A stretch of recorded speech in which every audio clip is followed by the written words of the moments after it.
இந்த பெரிய வாக்கியம்தான் அடிக்கடி சரணாகதியும் போது சொல்லுவா. லோகவிக்ராந்தனுடைய திருவடிகளை சரணமாக பற்றுகிறேன். அதற்காகத்தான் அவர் புறப்பட்டார். பொதுவாக ஒருத்தர் ஒரு கட்சியிலேருந்து இன்னொரு கட்சிக்கு போகிறார்.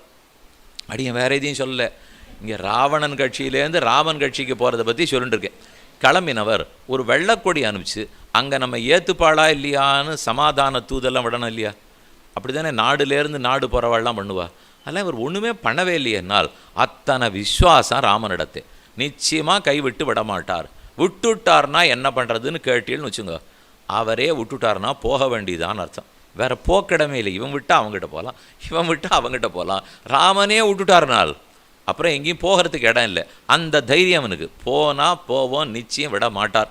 அதனால் வெள்ளக்கொடி அனுப்பலை, தூதுவர்களை அனுப்பலை.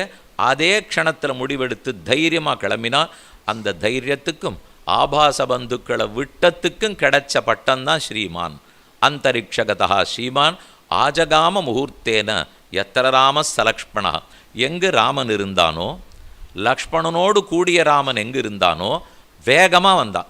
முகூர்த்தேனன்னு சொன்னால் அது என்ன 48 நிமிஷமா 24 நிமிஷமாக கணக்கு பண்ணிட்டு இருக்க வேண்டாம். வேகமாக வந்தான். எங்கேயும் நிற்கலேன்னு அர்த்தம்.